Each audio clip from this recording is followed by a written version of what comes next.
Ayo, what's up? Welcome back dito sa ating Childhood Sumobs TV. Alright, sa tayo nagbabalik ulit mga kababayan at ngayon ay gagawa na naman tayo ng isang reaction video at pag-uusapan natin ang panlaban ng Pilipinas sa Chinese missiles at aircraft, bibilhin na. Yan mga kababayan. Alright, shoutouts muna tayo sa lahat ng mga patuloy na nakasuporta dito sa ating channel. Sa mga bago natin subscribers dyan, shoutout sa inyo. Maraming salamat po. At syempre, kung kayo ay bago pa lang po dito sa ating channel, please don't forget to subscribe at paki-like naman po ang ating video, Yan, maraming salamat po. Paki-like na po, ang ating video. Inaasahan natin na one view, isang view po ay isang like po sana, Maraming salamat sa inyo. Okay, so ang ating video ngayon ay galing dito sa channel ni Sir Romiel TV. Huwag nyo rin pong kakalimutang isubscribe ang kanyang channel. At kung kayo ay bago pa lang po dito sa ating channel, please don't forget to subscribe. At pakilike naman po ang ating video. At syempre, don't forget to click ang notification bell para ma-update kayo sa mga latest video uploads natin. Alright. At comment down po dyan sa ibaba, Okay, so umpisa na natin. Siguradong mawiwindang ang China, sa panibagong mga plano ng ating Armed Forces of the Philippines, sa pag-upgrade ng ating mga armas at mga kagamitan. At siguradong ito, matindi to mga kababayan, At wag na natin patagalin, umpisa na natin. Let's go!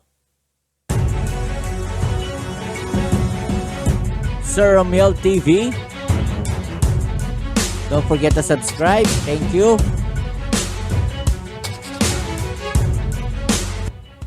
Sa patuloy na tumitinding tensyon sa West Philippine Sea, walang humpay ang pagdepensa ng ating mga puwersa doon, lalong-lalo na ang mga barko ng Philippine Coast Guard laban sa mga Chinese vessels na pilit na pumapasok sa ating territorial waters. At matagumpay namang nadepensa ng Coast Guard ang ating teritoryo. Yan po dapat mga kababayan, ang mas lalong pinagpopondohan ng ating gobyerno, Yung pag-upgrade ng ating mga armas. Okay, so yung pag-upgrade ng ating mga armas, ng ating mga barko, yan ang dapat pinupondohan ng ating gobyerno. Hindi yung lahat ng pondo na pupunta po diyan sa mga ayuda na yan. Alam niyo, sa totoo lang hindi naman ako against sa ayuda. Hindi naman ako against sa ayuda. Pero kung ang ayuda na ibinibigay natin sa ating mga kababayan talaga namang sobra-sobra na, at napakarami na. Dahil kunyari may ayuda A, may ayuda B, ayuda C, ayuda D. Sobra na po yan. Ginawa na nating tamad ang ating mga kababayan. Palakpakan natin yung mga gumagawa na. Walang masama sa pagbibigay ng ayuda, pero ilagay natin sa lugar. Sayang yung mga pondo, mga kababayan, na dapat nagagamit pa ng ating gobyerno sa ibang mga proyekto at papapaglagyan. Maraming nga nagsasabi na dyan sa mga ayuda na yan, maraming nabubulsa. Okay. Nalilihis na tayo. Tuloy natin to mga kababayan. Sa kabila ng naglalakihang barko ng China, hindi ang mga ito makalusot sa mga Parola-class patrol vessels at patuloy silang tinataboy palayo sa ating mga katubigan at napakalaking achievement ito para sa ating Coast Guard. Dahil noon ay puro monitor lamang ang kanilang ginagawa at ngayon ay hinaharap na nila ang China. Mas maganda yan, mas hindi makakalusot yung mga barko ng China na yan kung mas marami tayong mga barko na nagpapatrolya dyan po sa ating EEZ.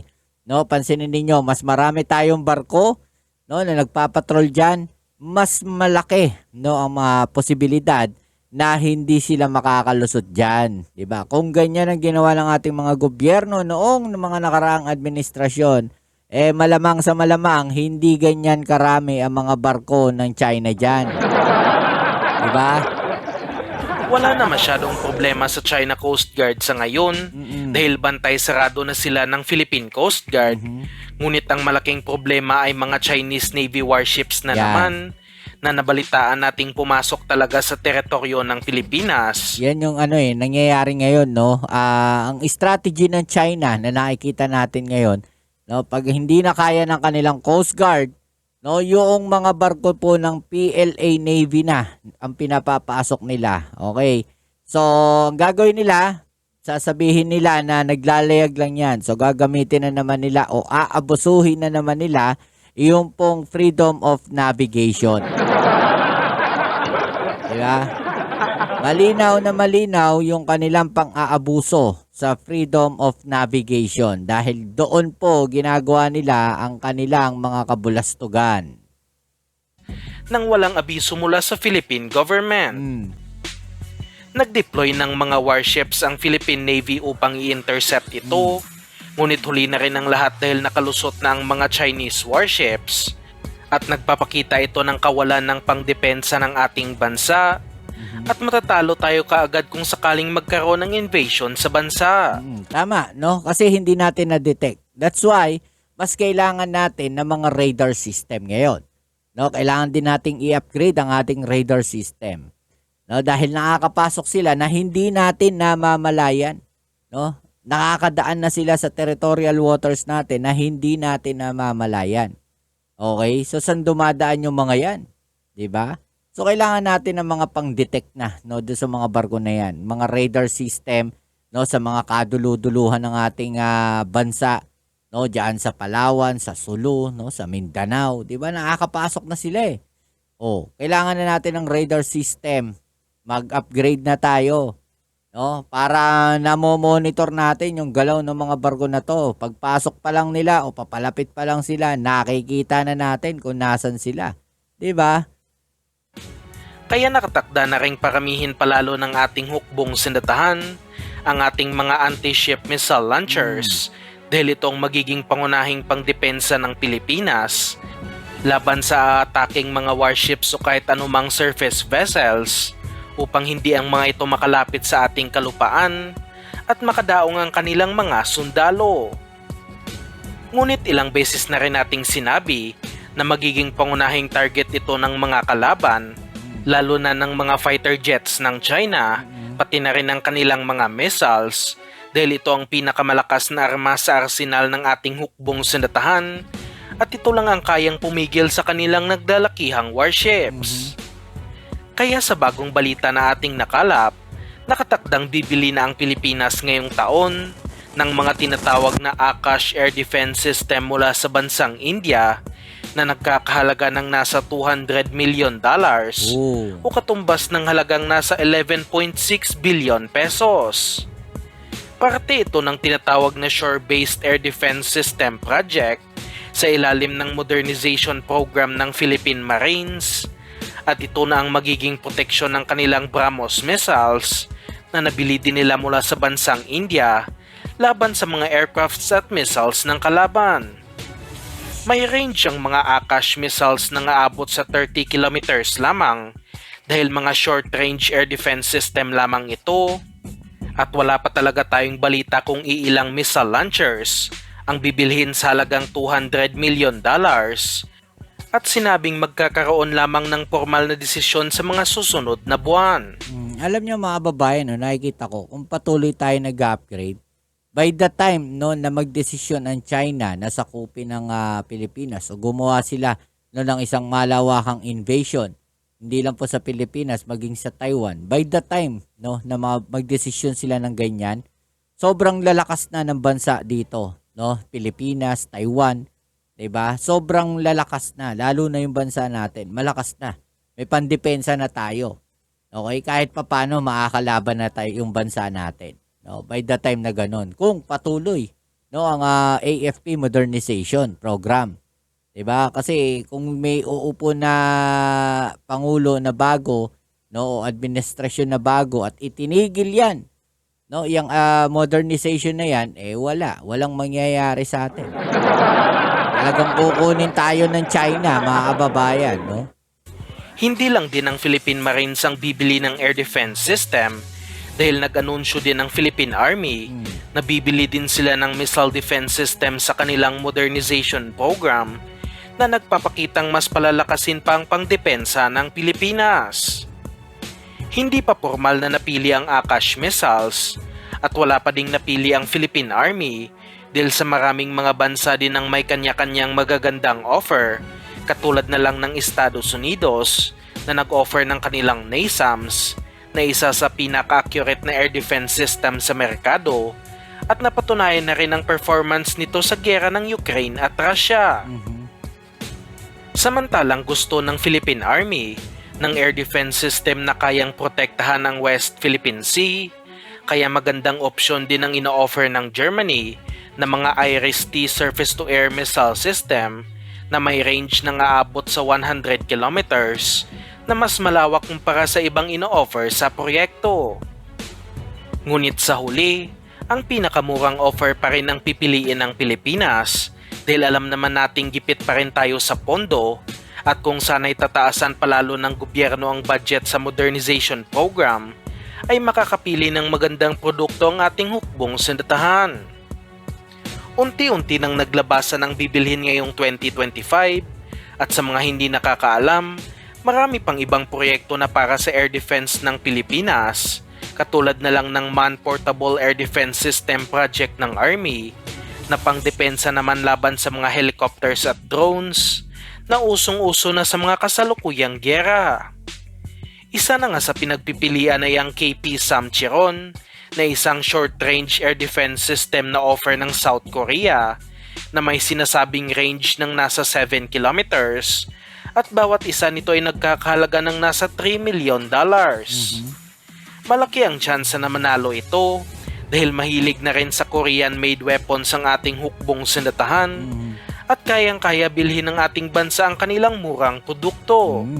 Maalala natin, sa South Korea rin tayo kumukuha ng mga barko, mga babayan. Sila rin yung mga nagsusupply sa atin, no?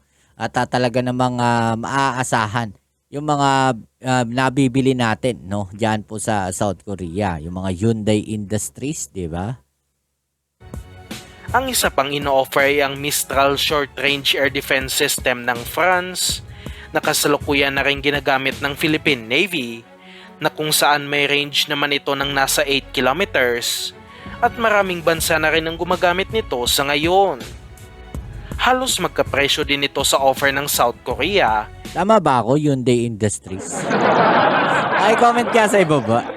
Ngunit ang malaking pinagkaiba ay subok na sa totoong giyera ang mga Mistral at kasalukuyan itong nakakabit sa mga Rizal-class frigates ng Philippine Navy. Yun. Kaya baka ito na lang din ang bibilhin ng Philippine Army. Marami pang ibang proyektong hukbong sindatahan sa ngayon, ngunit tanging ang budget na lang talaga ang hinihintay at ginagawa na ngayon ang paraan ng Department of National Defense na makakuha ng soft loans mula sa ibang bansa upang magtuloy-tuloy na ang modernisasyon ng hukbong sindatahan.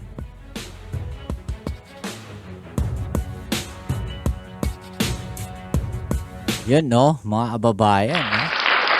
Nakikita natin yung upgrades, no, patuloy na ginagawa ng ating gobyerno, ng ating Armed Forces of the Philippines. No, patuloy po 'yan, no. Sana naman pondohan ng ating gobyerno ng maayos 'yan, no. Wag puro ayuda. Honestly, no, ang nagiging problema kasi sa ayuda, parang tinuturuan natin maging tamad, no, yung mga kababayan natin, no. Ito para sa akin lang, no. Hindi ako against sa ayuda, sinasabi ko nga sa inyo. Pero pag sobra-sobra na, nagiging tamad na yung mga kababayan natin. Tapos meron pa diyan mga nabibigyan ng ayuda na hindi naman dapat, no, hindi karapat-dapat. I mean, merong may mga nakikita tayo na bibigyan ng ayuda na may mga kaya naman sa buhay, no? Yung mga kababayan natin na karapat-dapat na bibigyan ng ayuda, sila yung hindi nabibigyan. Kawawa naman.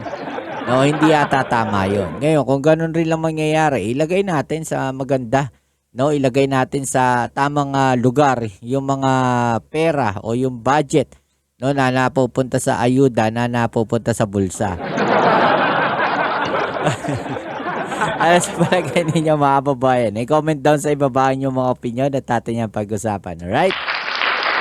So yan muli, maraming salamat sa lahat ng mga patuloy na kasuporta dito sa ating channel. Kita-its tayo, no, sa ating next video upload. Maraming salamat, no. Shoutout sa lahat ng mga bago natin subscribers dyan. At sa mga hindi pa nakasubscribe, please don't forget to subscribe sa channel ni Sir Romiel at dito sa ating channel.